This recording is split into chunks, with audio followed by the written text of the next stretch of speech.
You eat M&Ms in the summer without thinking about it. Try that with any other chocolate. A Hershey bar softens in your palm in under a minute. Chocolate melts at 34 degrees. Your hand is 37. Every chocolate you have ever held is melting the moment you touch it. Except this one. M&Ms sit in your palm and nothing happens.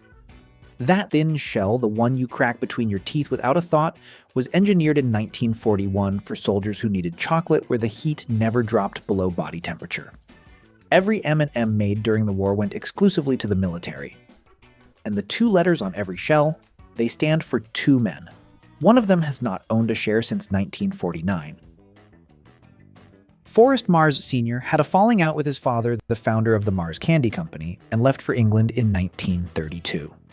During a visit to Spain in the Civil War, he watched soldiers eating chocolate pellets coated in hard sugar shells. The chocolate survived the heat. British candy maker Rowntree's had been selling a similar product called Smarties since 1937. Whether Mars saw the soldiers first or the Smarties first, the idea was the same. A shell that keeps chocolate solid where chocolate has no business being solid. He returned with a patent and a problem. War was coming. Chocolate was about to be rationed, and Hershey controlled the supply. Mars approached Bruce Murrie, the son of Hershey's president, and offered a 20% stake. Murrie brought access to Hershey chocolate during wartime. Mars brought the shell. The company was named M&M Limited. M for Mars, M for Murrie. The military placed the first order. Soldiers needed calories that would not melt in North African deserts or Pacific jungles. M&Ms shipped in cardboard tubes to troops. The shell designed for a Spanish battlefield ended up on every front of the Second World War. Then the war ended. Rationing lifted. Mars no longer needed Hershey's chocolate. He bought Murrie out. 20% became zero, but the name stayed. The second M is still on every piece, billions of them. And Bruce Murrie's family has not owned a share in over 75 years. So how does a sugar shell keep chocolate from melting against your skin? The answer starts with the chocolate itself. Cocoa butter, cocoa mass, sugar, and milk powder are blended and heated to around 50 degrees until the mixture is liquid. Then it is tempered. Tempering is a controlled cooling process that forces cocoa butter to crystallize into a specific molecular form called Form 5. This is the only crystal structure that gives chocolate its snap, its gloss, and a melting point just below body temperature. Without tempering, the chocolate blooms, white streaks, crumbly texture, no clean break. The tempered chocolate is deposited into tiny molds, cooled in tunnels, and tumbled in rotating drums until the pellets are smooth and uniform. Now the shell. The pellets are loaded into large stainless steel panning drums, each over a meter wide. The drums rotate slowly. Workers spray a fine mist of liquid sugar and corn syrup onto the tumbling chocolate. One thin coat. The drum stops. The coat dries. Then the next coat. Layer after layer. A wet coat over a dry one bonds. A wet coat over a wet one slides off and pools. Temperature and humidity are controlled precisely because the wrong conditions produce a grainy, rough shell instead of a smooth one. This is where the engineering matters. Each dried sugar layer is a barrier. Heat from your hand has to pass through every layer before it reaches the chocolate underneath. The shell does not stop heat, it slows it. Enough layers and the chocolate stays solid long enough for you to eat it. That is the entire principle. Not insulation. Delay. The yellow or red residue on your fingertips after a handful is the outermost coat dissolving. The layers underneath held. After the base layers reach target thickness, color goes on. Each batch receives one color: red, yellow, blue, green, brown, or orange. The dye is mixed into a finishing syrup and applied as the final coat. One color per drum. The batches are combined afterward to create the familiar mix. The last step is the letter. A conveyor carries the pieces into an etching machine where each one settles into a tiny indentation. Rubber rollers print the white lowercase m using an offset process. Too much pressure cracks the shell.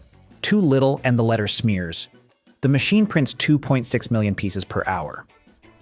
100 million M&Ms leave the factory every day, half from Hackettstown, New Jersey, half from Cleveland, Tennessee. Each one carrying two initials. One for the man who built the company, one for the man who was bought out before the first bag reached a store shelf. M&Ms are the best-selling candy in the United States. Over 400 million pieces produced daily worldwide. Mars Incorporated is the largest candy manufacturer on Earth, over $50 billion in annual revenue, and still privately held. No public stock, no earnings calls, no outside investors. One of the most secretive food companies in the world, built on a candy that started as military contract. The tagline arrived in 1949. Melts in your mouth, not in your hand. 8 words that described a military specification before anyone thought of it as marketing. The shell was not invented to be clever. It was invented to survive a soldier's pocket at 37 degrees. Everything after, the movie theaters, the vending machines, the Halloween bags, was a side effect. In 1976, Mars pulled every red M&M off the line. The FDA had banned a dye called FD&C Red No. 2 after studies linked it to cancer in rats. M&Ms had never used that dye. Their red came from a completely different colorant. But public panic does not read ingredient labels. Any red candy was suspicious. Mars replaced red with orange and moved on. Red M&Ms disappeared for 11 years. In 1987, a University of Tennessee student named Paul Hethman launched a one-demand campaign to bring them back. He called it the Society for the Restoration and Preservation of Red M&Ms. Mars eventually gave in.